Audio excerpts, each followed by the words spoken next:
And so, in order for you to experience the life of Christ, तो आप मसीह के जीवन का अनुभव ले सके इसलिए what does he do? प्रभु क्या करते हैं? He doesn't just make you rich. वो सिर्फ आपको अमीर नहीं बना देते। No, it says here, verse 8, we are afflicted. नहीं, यहाँ पे वाक्य 8 में लिखा हुआ है कि हम क्लेश तो भोगते हैं, Crushed, not crushed, but afflicted, क्लेश तो भोगते हैं, perplexed, you don't know the right way, निरुपाय होते हैं क्योंकि हमें सही मार्ग नहीं पता होता, persecuted, God doesn't forsake us. सताए तो जाते हैं पर परमेश्वर हमें त्यागते नहीं, We are struck down, but we are not destroyed. All गिराए तो जाते हैं पर हम नाश नहीं होते। you see, it says there, people may afflict us, but God doesn't allow us to be crushed. देखिए यहाँ पे कहा गया है कि लोग हमें क्लेश तो देंगे परंतु परमेश्वर हमें कुचले जाने नहीं देंगे। Verse 8. 8वें वचन में There may be situations where we are really perplexed, not knowing what to do. ऐसे बहुत सारी परिस्थितियां हमारे सामने आ सकती हैं जहाँ पे हम निरुपाय होंगे, जहाँ पे हमें पता नहीं होगा कि क्या करना चाहिए, But we don't give up in despair. पर हम निराश होकर हियाव नहीं छोड़ते हैं। And then there will be persecution, but God doesn't forsake us. फिर वहां पे सतावटें आ सकती हैं पर परमेश्वर हमें त्यागते नहीं।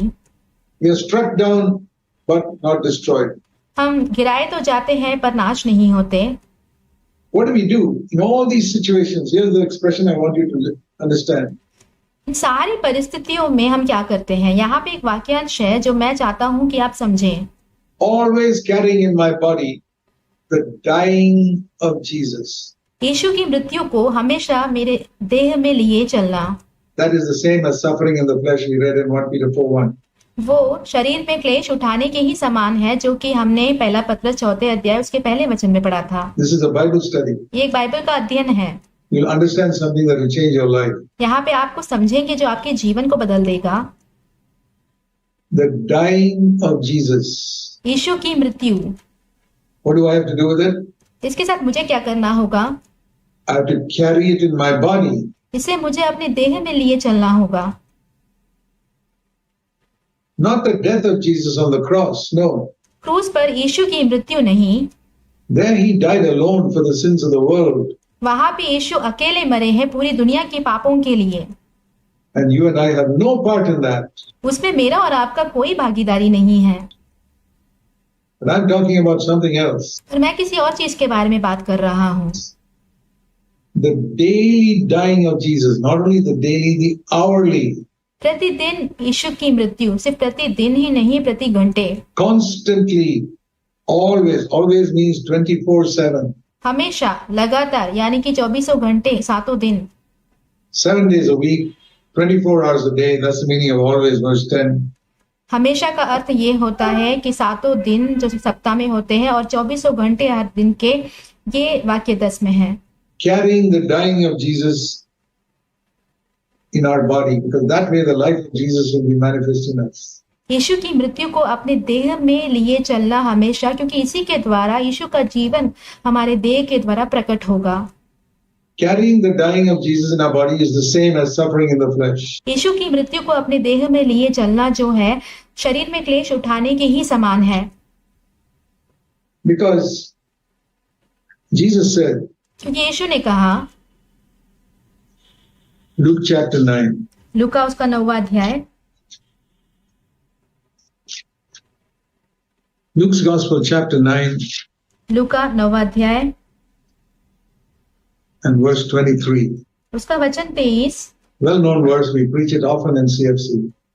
जाना माना वचन जो कि अक्सर हम CFC में प्रचार करते हैं, Very rarely preached in other churches. जो कि दूसरी कलीसियाओं में बहुत कम प्रचार किया जाता है। If anyone, Luke 9:23, यदि कोई भी, लूका 9 उसका 23, anyone wants to come after me, यदि कोई भी पीछे मेरे आना चाहे, what should he do? उसे क्या करना होगा? He must say no to himself. तो वो अपने आप को इनकार करे। Self wants something, you say no, अगर स्वयं को कुछ चाहिए तो आपको कहना है ना and say yes to Jesus. और यीशु को हाँ कहना है। Take up your cross daily. That is, say no. Again, the same thing. Put yourself to death. और अपने क्रूस को प्रतिदिन उठाना, यानी कि अपने आप को ना कहना, अपने स्वयं को मार देना and follow me. और मेरा पीछा करो। So there we read that you cannot follow Jesus यहाँ पे हम पढ़ते हैं कि हम यीशु का पीछा नहीं कर सकते हैं without putting your self-life to death. जब तक हम अपने स्वयं के जीवन को मार नहीं देते, That is your self-will. जो कि आपकी स्वयं की इच्छा है। So whenever your self-will comes up जब भी आपकी स्वयं की इच्छा उभर आती है, in a reaction in some situation, जब भी आप कोई परिस्थितियों में प्रत्युत्तर देते हैं, that's the time we have to carry the dying of Jesus वही समय होता है जहाँ पे हमें यीशु की मृत्यु को लिए चलना है in your body, अपने देह में, which is also called suffering in the flesh. जिसको शरीर में क्लेश उठाना भी कहा गया है। Carry the dying of Jesus, suffer in the flesh, यीशु की मृत्यु को अपने देह में लिए चलना, शरीर में क्लेश उठाना and say, okay, I'm going to give up my will. और फिर कहना कि ठीक है, अब मैं अपनी इच्छा को छोड़ दूंगा। It could be something like you're tempted to watch pornography. ये कुछ ऐसा भी हो सकता है जहाँ पे आप प्रलोभित हो रहे हो कि अश्लील चित्र देखें On your phone or on the computer. आपके फोन पे या तो फिर कंप्यूटर में। Great desire. बहुत बड़ी इच्छा, You say, no, और आप कहते हैं ना, I'm not going to please myself. मैं अपने आप को खुश नहीं करूंगा, I'm going to carry the dying of Jesus. मैं यीशु की मृत्यु को अपने देह में लिए चलूंगा, I'm going to suffer in the flesh. मैं शरीर में क्लेश उठाऊंगा। And you do that again and again and again. You know what will happen to you? जब आप यही काम जो है बार बार करते रहेंगे तो पता है आपके साथ क्या होगा? You will gradually reflect the light आप धीरे धीरे कर कर उस ज्योति को प्रकट करोगे of the glory of God in the face of Jesus Christ. जो कि यीशु मसीह के चेहरे पर था, जो कि परमेश्वर की महिमा है। Little by little, धीरे धीरे, थोड़ा थोड़ा Christ will become your life. मसीह आपका जीवन बन जाएगा And the end result of that will be you and your husband and wife, your home life will be like a little heaven on earth. और इसका अंतिम परिणाम ये होगा कि आपका जो पारिवारिक जीवन है पति पत्नी का, वो इस पृथ्वी के ऊपर एक छोटे स्वर्ग के समान होगा। And your children will be immensely blessed. और आपके बच्चे बहुत आयत से आशीषित होंगे। That is God's will. यही परमेश्वर की इच्छा है। So this looks like a heavy message, ये आपको एक भारी संदेश के समान दिख सकता है, but it's not. पर ये है नहीं। When I think of, your children go to school and some of those schools it's a good school. और मैं ये सोचता हूँ कि जब आपके बच्चे पढ़ाई करने स्कूल में जाते हैं, और कुछ स्कूल ऐसे होते हैं जो कि बहुत अच्छे स्कूल होते हैं, They'll give them some tough work to do, homework, and because examinations are tough. और वो उन्हें बहुत ही कठिन होमवर्क्स वगैरह देते हैं करने के लिए, क्योंकि जो परीक्षाएं आने वाली होती हैं वो भी कठिन होते हैं। But you don't take your children out of those tough schools and say, no, I'll send you to some corporation school, they won't give you so much homework. आप अपने बच्चों को वो कठिन स्कूल से निकाल कर ये नहीं कहते हो कि नहीं, मैं तुम्हें कोई सरकारी स्कूल में पढ़ाऊंगा, क्योंकि ये जो स्कूल है यहाँ पे बहुत ही कठिन होमवर्क्स वगैरह दिए जाते हैं। How many of you send your child to a corporation school? आप में से कितने लोग अपने बच्चों को इस सरकारी स्कूलों में भेजेंगे Where they hardly learn anything? जहाँ पे वो बहुत कम सीख पाते हैं? Why do you send your children to a school where the such difficult subjects they have to study, so many complicated things they have to study? Why? आप अपने बच्चों को ऐसे स्कूल में क्यों भेजते हैं जहाँ पे बहुत ही कठिन पढ़ाई उन्हें करनी पड़ती है, बहुत ही उलझी हुई चीजों को समझना पड़ता है, पढ़ना पड़ता है? ऐसे स्कूल में आप अपने बच्चों को क्यों भेजते हैं? Because that's the way that they can come up in life and get a good job. क्योंकि आप जानते हैं कि यही एक मार्ग है जहाँ पे वो अपने जीवन में उभर आ सकते हैं और उनको अच्छी नौकरी मिल सकती है। It's exactly the same in the Christian life. मसीही जीवन में भी यही होता है। Some of you take it very easy in your Christian life. आप में से कुछ लोग अपने मसीही जीवन में इसे हल्के में लेते हैं। You do what you like whenever you feel like you. I've met people in CFC who have not read the Bible for many days. आपको जैसा लगता है, कैसा अनुभव होता है, आप वैसे ही करते हो। मैं CFC में ऐसे लोगों से भी मिला हूँ जो बहुत दिनों तक बाइबल भी नहीं पढ़े हैं। Would you send your child to school without having done homework for many days? क्या आप अपने बच्चों को बिना होमवर्क किए बहुत दिनों तक स्कूल भेजते रहेंगे?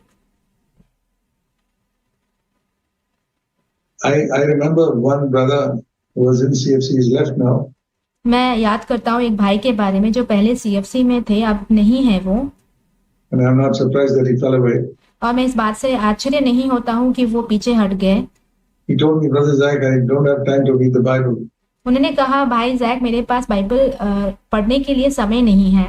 I said, 24 hours a day, you don't have time to spend 15 minutes with the Bible? मैंने कहा, दिन में 24 घंटे होते हैं और 24 घंटे में 15 मिनट भी बाइबल पढ़ने के लिए आप नहीं निकाल सकते? Are you so busy? क्या आप इतने व्यस्त हो? Something is wrong. कुछ तो गलत है यहाँ। We can make time. If you want to make time, you can make it. अगर आप समय निकालना चाहेंगे तो आप समय निकाल सकते हैं। After putting the children to bed, बच्चों को सुलाने के बाद spend half an hour with the Bible. Bible के साथ आधा घंटा बिताइए। The day's work is over. एक पूरा दिन का काम खत्म हो जाता है। You've finished the day's work. Spend a half an hour with the Bible. आपके पूरे दिन का काम खत्म हो जाता है तो आधा घंटा बाइबल के साथ बिताइए। You take these little disciplines in your life. Say no to yourself. ये छोटी जो अनुशासन है वो अपने जीवन में लेके आइए और अपने आप को ना कहिए। Yourself says, go to sleep now. You're tired. आपका स्वयं आपसे कहेगा, अब तुम बहुत थक चुके हो, जाकर सो जाओ। But you say no to yourself. No. पर आप अपने आप से कहेंगे, ना, I must spend a little time reading the Bible today. I'm going to suffer in the flesh. मैं कुछ समय अब बाइबल पढ़ने में व्यतीत करने वाला हूँ, मैं शरीर में क्लेश उठाऊंगा। Say no to my self-will. मैं अपने स्वयं की इच्छा को नकार दूंगा। In 2 or 3 years, you'll become a saint. 2 या 3 साल में तो आप संत बन जाएंगे। But you have to keep at it. You got to keep consistently. पर उसमें आपको लगातार बने रहना होगा। That's just one example. ये तो सिर्फ एक उदाहरण है। We get a lot of opportunities to say no to our self-will throughout the day. पूरे दिन भर में हमें बहुत सारे मौके मिलते हैं जहाँ पे हम अपने स्वयं की इच्छा को नकार सकते हैं। Especially at home, खास कर घर में, in our place of work, if you've got a difficult boss, हमारे काम की जगह पर अगर आपका जो बॉस है वो बहुत कठिन है, or you got a difficult wife or a difficult husband, या तो फिर आपके जो पति या पत्नी जो कठिन होंगे, plenty of opportunity to say no बहुत सारे ऐसे मौके मिलते हैं जहाँ पे आप ना कह सकते हैं to my self-life. मेरे स्वयं के जीवन को। Say, Lord, I'm going to put that to death. कहिए, प्रभु, मैं इसे मार दूंगा And I want to bow down and और मैं सिर को झुकाऊंगा